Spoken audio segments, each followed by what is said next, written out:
Without further ado, please join me in welcoming to the stage in the Aero Club of Washington of DC, Rich Santa.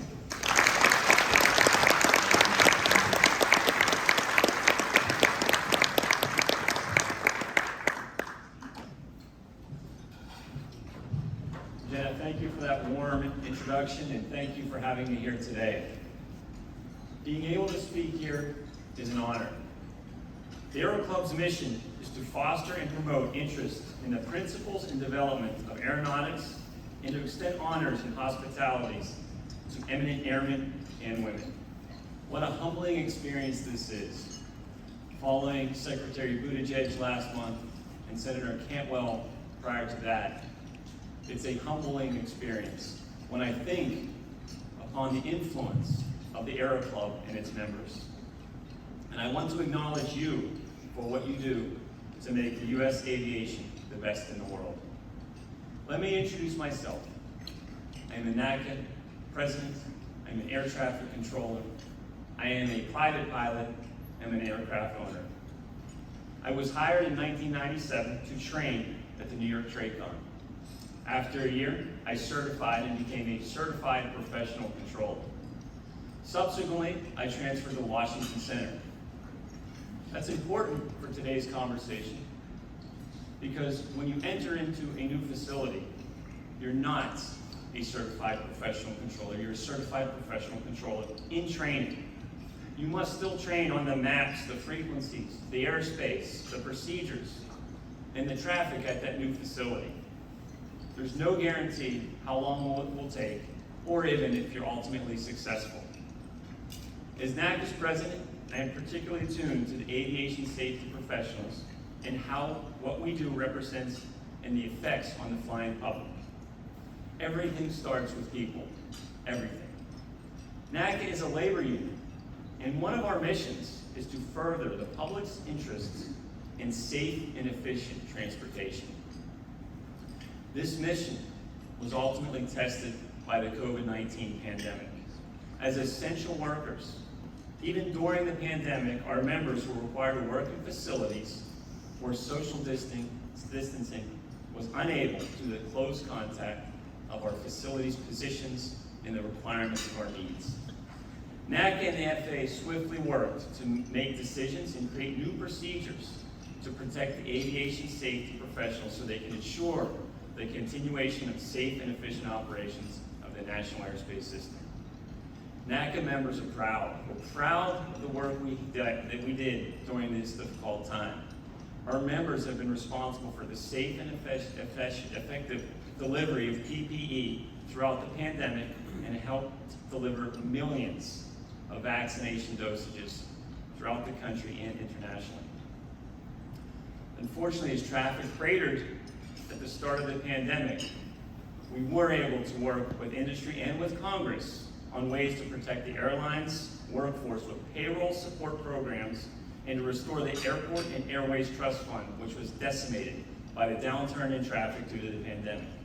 We work to ensure robust funding for aviation infrastructure was part of a historic bipartisan infrastructure law.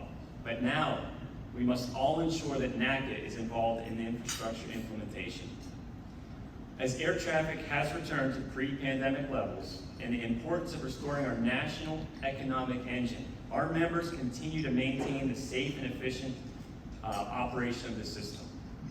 But just like during sequestration and the 35-day shutdown, the pandemic again forced the FAA to suspend hiring and temporarily close its training academy in Oklahoma City.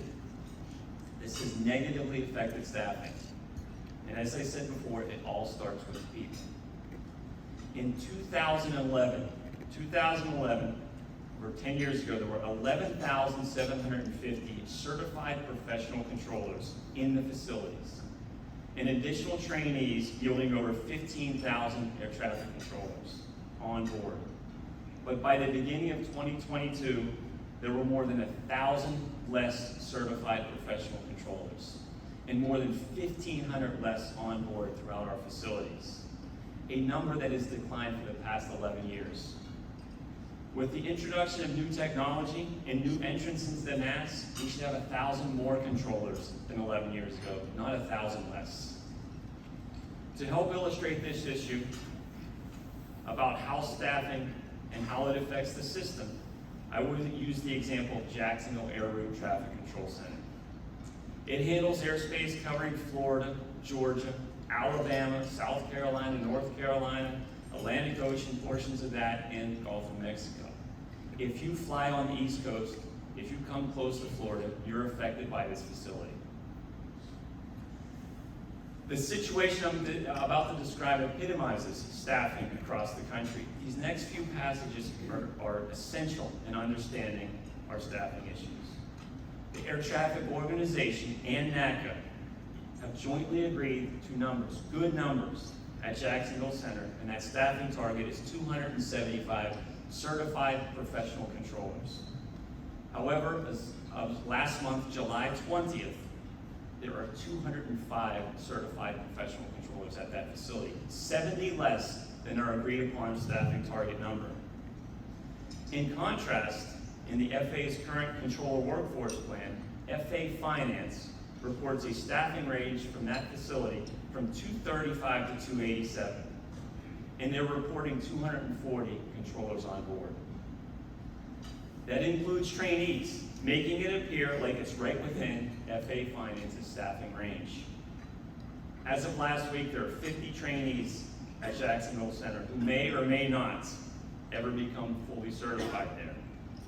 FAA Finance would say with 205 CPCs and 50 trainees, the Jacksonville Center is fully staffed, when we know the target number is 275. Recent delays in Jacksonville Center airspace have been caused by a variety of issues: convective weather, significant increase in commercial space launches, re-entrance affecting air traffic flow, and airline operational challenges. But FAA staffing challenges are also a piece of this complex puzzle. If you'll indulge me for a second, I want to visualize. At our own NACA table, we have 10 seats to make that table full. 2 of them are empty. And we're going to say these 2 gentlemen are trainees at that facility. We have 6 certified controllers with 2 trainees. FAA Finance staffing range for that table would be from 7 to 9. They would look at that table and say it's 100% staffed with only 6 controllers that can work the positions on a day-to-day, everyday basis. When everybody else on this table could say they're 60% staffed, working 100% of the traffic in the system. It's not a way to report to Congress. FAA Finance must move away from reporting the staffing ranges and go to NACA's and ATO's staffing numbers. They need to report that those target numbers to Congress and to the public so that everyone has an accurate picture of air traffic control facility staffing. All of the people in this audience have an interest in accurate staffing information, appropriate and transparent certified professional controller staffing target numbers, and a pipeline of trainees to keep pace with attrition. As NACA looks forward to the upcoming conversations about FAA reauthorization, we will be calling on Congress to address this staffing and reporting issue.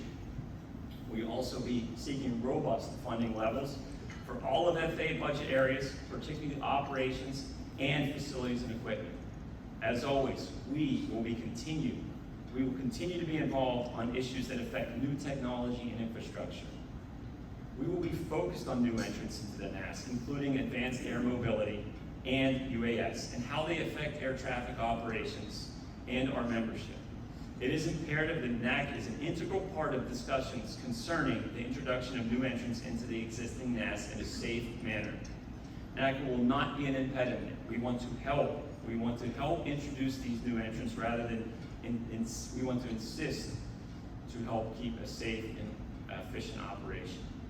We look forward to working with many of you on your shared interest as this process advances. Thank you, and I look forward to your questions.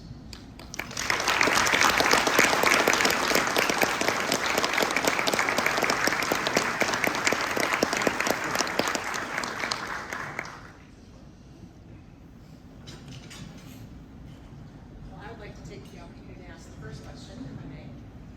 I know you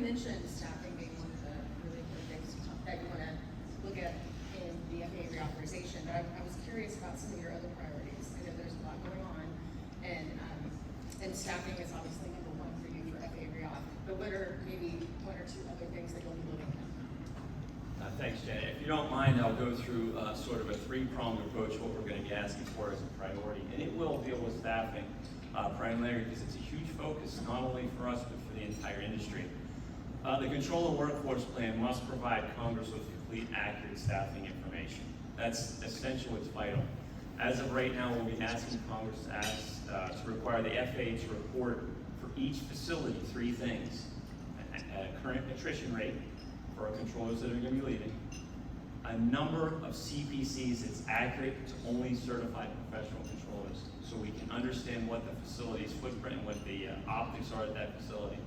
And most importantly, get that number. Get the number that the ATO and NATCA has agreed upon, has been working with for 8 years as the operational staffing targets instead of an FAA finance staffing range. Rich has agreed to answer a few more questions. Is there anyone in the audience that has any questions? Yes, Alan. Hi, thank you. Alan Levin with Bloomberg News. Are there other facilities around the country with staffing at stress levels, and if so, what are those facilities? Thanks, Alan. I appreciate the question. Many of our facilities, actually most of our facilities, are in the same situation. There are facilities that have impediments that are the same as identified at Jacksonville Center, but working with those staffing target numbers and getting this introduced into the Controller Workforce Plan will ultimately succeed in getting our facilities healthier. David Richardson. Hey David, how are you? Good to see you. Thank you for coming. Long term, do you see any challenges, or are you concerned about younger people getting into the controller profession? When the FAA puts a bid out, I think our last one, I hope I'm quoting this correctly, 48,000 applicants, qualified applicants. I think it was 52,000 and then a few were excluded. So getting people hired into the system has not been a problem. Getting them placed appropriately is our challenge, but long term, fixing the Controller Workforce Plan will solve many of those long-term issues. Thanks, David. Donna McLean. Making sure air traffic controllers that are women are accommodated in the system, I think is an issue I've always been concerned about. Heard that a lot of air traffic controllers who are women have problems with maintaining their family, responsibilities and maintaining their control responsibilities. Is there anything in the reauthorization that would just help women in the air traffic controller union be more successful, or maybe have a higher retention rate? Thanks for the question. I think paid parental leave has helped drastically for allowing that family time right off the bat. And then there's ultimately, with our contract and with the workings with the FAA, we have opportunities for FMLA or anything that's necessary. And we do. The union is focused on everybody, every person. And the FAA has been commiserate to that.